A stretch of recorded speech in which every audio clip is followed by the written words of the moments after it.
একটা মানুষের জন্য আপনি নিজের সর্বোচ্চটা উজাড় করে দিচ্ছেন, মানুষটাকে সর্বোপরি গুরুত্ব দিচ্ছেন।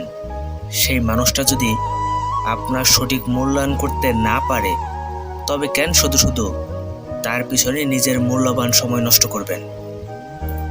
মানুষটাকে ভালোবাসেন বলে? আরে বাদ দেন তো এসব ভালোবাসা। এসব ভালোবাসার নামে কেবল নিজেকে ঠকানো, এছাড়া আর কিছু নয়। যাকে ভালোবেসে ভালো থাকা যায় না, যাকে ভালোবাসার বিনিময়ে কেবল উপেক্ষা পেতে হয়, সেই ভালোবাসার কি মূল্য আছে? এর থেকে ভালোবাসার মানুষের কাছ থেকে নিজেকে সরিয়ে নিয়ে একা থাকুন। আর ভুলতে না পারলে তাকে দূর থেকে ভালোবাসুন। তাতে ক্ষতি কি? যে আপনাকে ভালোই বাসে না, তার জন্য নিজের জীবন উৎসর্গ করে দিলেও কেবল দুঃখই পেতে হবে। কার জন্য এত কষ্ট করছেন, যে কিনা আপনার অনুভূতি কিংবা বিশ্বাসের ছিটাফোটারও মূল্য দিচ্ছে না?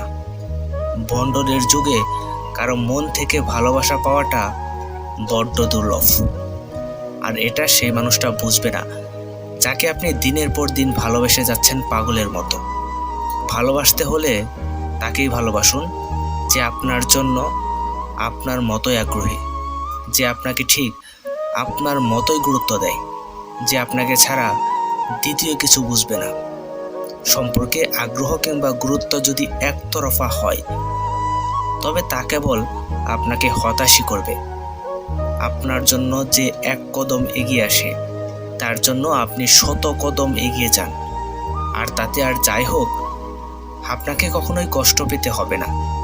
কিন্তু আপনি 100 কদম এগোনোর পরেও যে মানুষটা এক কদম এগিয়ে আসার সাহস পায় না, তার কাছ থেকে আপনি কষ্ট ছাড়া আর কিছুই পাবেন না। মনে রাখবেন, কখনোই তার জন্য অতিরিক্ত ভালোবাসা দেখাতে যাবেন না। যে মানুষটা আপনাকে গুরুত্ব দেয় না, আপনার কষ্ট বুঝতে পারে না, আপনার এমন অতিরিক্ত ভালোবাসায় তার বদহজম হওয়ার সম্ভাবনাটাই বেশি।